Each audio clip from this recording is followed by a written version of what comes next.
Alright, let's have a look at this video from Sticksen, guys. Go show him some love. Wuthering Waves knows exactly what we need. Let's have a look. Kudo knows there is one thing, one feature, one addition to their game that we as players want more than anything else. And they've been hinting at this since before the game even. What's he talking about? Because I know what I want. And the components are starting to come into the game individually in different parts of the game, but yet come together to make the thing I want to see.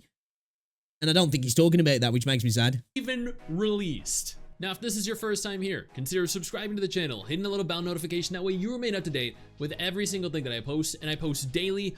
Do not miss out. I happened upon this tweet. Skins.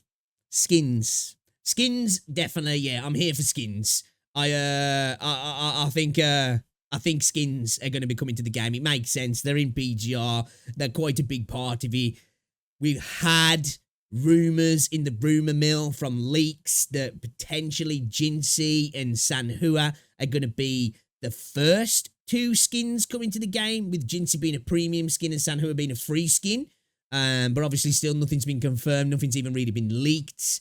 But I'm curious to see where it's been kind of hinting at, other than maybe potential official artwork, maybe? I don't know. Let's have a look. From Pokémon. I covered this image like a month ago or 2 months ago when this image first began circulating. Jinsa and Chongli in, casual wear, modern wear, looking absolutely fantastic.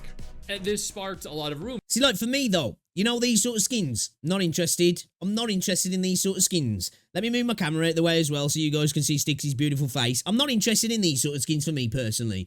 And I'm not even going to say that these are, like, fan service skins, but they're skins that I don't care about. For me, these are skins that I feel like more like a female audience would be a bit more interested in. It's kind of like, now, these are fan service skins, which I'm going to talk about. Things like Cat Fantasy and Snowbreak does it, you know, where they're like just normal clothes, super skimpy, but they're just normal clothes. I don't care about that. I want the characters to look fantastical, sci-fi, you know, look really cool. Like, I like some of the skins in PGR. They look badass. I want the characters to, like, you know, just have a different style to them. Like, I'd like to see a character in Wuthering Waves that kind of, like, looks a little bit like Noelle from Genshin, you know, like fucking badass armor and stuff like that. Stuff that's got a fantasy element to it, rather than just like, hey, look, she's wearing jean shorts, you know? Rumors. Does that mean Wuthering Waves is going to be implementing skins, outfits? Because Kudo has skins and outfits in Punishing for Raven. It makes sense that they'd implement it in Wuthering Waves too, right? Before Wuthering Waves even... This is not fan service, it is promotional. Now, I'm not saying that these are going to be skins that are going to be happening. What I'm saying is those sort of skins, to me, are fan service skins, because they're just... You know, it, like, putting a character in, like, a short skirt is definitively a fan service kind of skin. I'm just saying I don't want my characters to have those skins. I'm not saying these are going to be skins we're going to see. I'm just saying I don't want them to look like that, is what I'm saying. Launched, they released this image showing Yinlin, Jian, Yang, Encore, and, Lingyang. See, like, the skin, if that was a skin that happened for Encore, which I'm not saying it is, I'm just saying that sort of skin makes sense. It's just kind of like a colour variation on her outfit, isn't it? These sort of skins, you know, because we see them in things like Snowbreak and in Cat Fantasy and, you know, whatever. These that definitely do lean into the fan service kind of stuff. I don't want to see skins that just look like real-world outfits anyway, because I don't want to be running around my fantasy environment where a character's wearing, like, jeans and shorts, or, like, a hoodie and shorts with a, you know... a backpack on and headphones. I ain't really fussed about that. Over on the side, all in Hey, what's up, modern outfits, not at all in their normal in-game wear. So when this first began, you know, these sort of outfits would fit into something like Neverness to Everness, wouldn't they? Circulating, people began speculating we're gonna have outfits in the game. And then, you know, a month passed, 2 months passed, no information, no reveal. Again, then this image surfaced, and then people began saying the same thing. Oh, we're gonna be getting outfits. They have to be implementing outfits, right? Maybe. And then just a few days ago, this is... So that Shorekeeper one isn't so bad, I guess. But still, again, if we did get skins, And I'm not saying they are going to look like this, but obviously people are using these as a reference to maybe think, oh, you know, this might be happening, which I do think skins are going to come. And I'm confident they won't look like this, but I wouldn't want them to. This image was released. This one right here. I think there's actually a better image of this on the Japanese Twitter. Let me see if I can find it, because it was a much higher quality image. This might be it. This is admittedly very... If the female and male characters revealing their skins underneath the outfits like 90%, then it's fan service like Genshin and Terra Fantasy are doing. This is promotional. So, alright. Even though I don't think these are going to be skins in the game, I think you're misinterpreting what I'm saying. I don't think these are going to be skins in the game. But, let's say if they were, right, you can't tell me that's not a bit fan servicey. You know? You can't tell me that's not a bit fan servicey. I'm not saying that that's going to be a skin in the game. I don't think it will be. Again, I think this is just promotional artwork. But promotional artwork separate from what I think could potentially be in the game. But if something like this was in the game, I definitely think this is fan servicey. And I don't think it fits the game very well either. Bad quality version of it, but this is essentially the full image. We have Shorekeeper and Yoha. Dude, you have all the unis. Why don't you do Terra Fantasy? You know, modern it's casual wear. And once again, this has sparked conversation. Are we going to get outfits in promotional? Usually have a price tag for personal income. Fan service is usually free of charge. I think we're getting down to like we're splitting hairs here. You know what I mean? Typically, when people think of fan service in these sort of games, he's like, right, we're going full on degen. That's usually what people think of fan service, you know? Titties on show, skins on show. It doesn't matter whether it's free or it's of charge. That's typically when people are talking about fan service. That's what they're thinking about. In the game. Do we want outfits in the game? What kind of outfits do we want in the game? How much would be willing to pay for outfits in the game? That's a good question. If there are skins and they do come to the game, right? Would you rather a skin gacha? Or would you rather be able to just straight up buy your skins? And how much are you willing to pay for a skin as well? And as well, are we going to see kind of like, I suppose, a little bit like PGR? It's not just a skin, attack effects, you know, all that sort of stuff, your particle effects. Are they going to be all part of the skin? Because you would want that, especially if you're paying a premium of, let's say, anything above 20 quid, $20. You'd probably want some effects to come in with it as well. Your attacks to look slightly different. Not the animations, but just the actual particle effects of the attack, so to speak. Comments are everywhere. These images have been shared everywhere. I agree, Roy. Millions I agree. of views across so many different Twitter accounts, so many different forms of social media. The internet is going absolutely rabid with these images because for whatever reason, the two link to our world, you know? You know what I mean? This sort of stuff, for me, this probably doesn't look so bad on Yuhu, because it feels like it could kind of fit within the universe. And I guess somewhat this one does, although I wouldn't really want it. But the other, seeing Changli running around in jean shorts just looks crazy to me. And I'm not here for it. I'm really not here for it. Kudo are obsessed with showing us what we could have, but what we don't have. If they didn't like Snowbreak, new VFX, voice lines, burst salts, and only 10 to 15 pounds, okay, cosmetic gacha would be amazing in WoWA. All right, for me, I think all gacha games, especially the big ones that don't have outfits, could drastically benefit from outfits. I think outfits I agree. Provide, and I suppose as well, if you want to go to the range, if they're going to put in a gacha system, then I think I'd be gutted if I got Changli in jean shorts rather than Changli in potentially, like, let's say a suit that looks like Noelle from Genshin. I'm here for that. Now, if we got Changli walking around in denim shorts, hey, yo, say, from the fan service point of view, you're getting to look at her cheeks, I guess. But I don't think I'd want that necessarily personally. I wouldn't mind it if I got it, like, as well. You know what I mean? But I think if I had the option to buy Changli in jean shorts or Changli looking like Noelle in a suit of armor, you know, like, obviously with all the bells and whistles to make it look cool, not just like a straight up suit of armor. I'm going for the latter, definitely. So much to a game. They provide you a new that doesn't mean you can't do a bit of everything. They provide a new avenue if it's for a studios choice, to actually you know, earn money. People want to spend on the cute outfits for their guys and the girls because I it agree. gives them something new to look at. And Wuthering Waves has such good character design that skins I think would be a big seller for the game. I don't, but then we like run into the issue, right? Because I know Punishing Gray Raven has like alternate characters for, you know, new skins. They're not just like a skin that you apply over your current character. It's an entirely new character altogether. And yeah. Nikke is the same way. There are a lot of games that take that route, that take an already established character and then give them a new skin with new voice lines, a new combat style, new weapon style, and then charge you full price for it. Yeah, do you reckon Wuthering Waves would go down that route? They could do.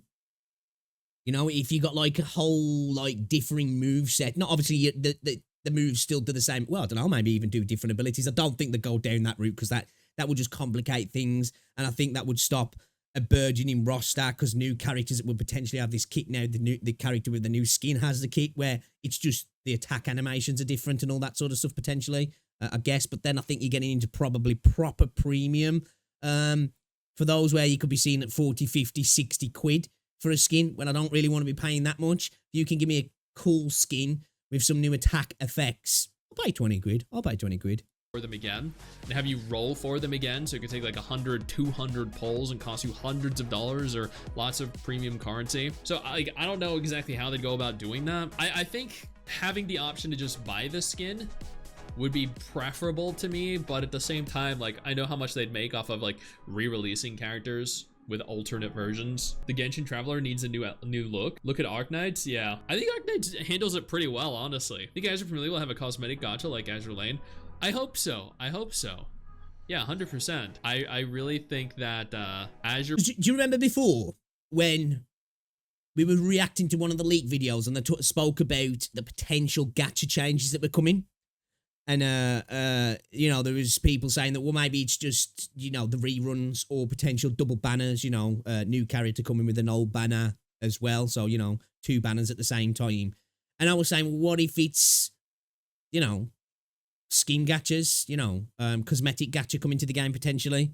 You know, just throwing this out there. I'm not saying any of this is happening. Just, you know, just food for thought kind of thing. Promelia is playing into the more social aspect of the genre, and I think... Because, like, let's not pretend as well, sorry to keep pausing it, a lot of these games take a lot of elements from MMOs, don't they? And what's one of the massive elements of MMOs? It's dressing your characters up. That's like the end game in it, really, you know what I mean? Transmogging and all that sort of stuff. It's a big factor, and I feel like these games, I feel like when they don't have it, they're missing a massive thing, but it's how you do it, isn't it? Like I say, something like Cat Fantasy, they're just like, boom, here's some characters, and they're in bikinis, basically. And it's like, okay, all right, I guess, okay. Not really a skin, really. You've just took all the clothes off it and put them in underwear, pretty much. So yeah, I'm more for them just looking a variation. That's what I like about the coatings in PGR, because they're like badass variations of the character, aren't they? And they make them look fucking sick. It would be a massive missed opportunity if they don't have cosmetic options in there. Those outfits look really cool. I don't know. I don't know about that though. Would you guys actually pay for an outfit? Not like that. Pay for outfits for your characters? Would you guys pay to have an entirely new character? Issue with skins in games like WoW, Genshin, Hagasara. I mean, I think it means on top of your own character you got now, because it's a gacha game, of course. Is that they're less generous, have a 50-50 system, a weapon system, so it becomes a lot of spending. Yeah, exactly. Additionally, and I found this very amusing. Before we go any further, let me take a moment here to thank my incredible patrons over on Patreon and my YouTube channel members who allow for me to continue to do dedicated videos like this every single day. You guys are phenomenal, and I can't thank you all enough for the support. Now let's keep talking. I was browsing Twitter earlier, and I happened across this. Do you think as well, if we do get skins, we'll ever get a skin for Rover? You know, I love the meme. Visually, it's true.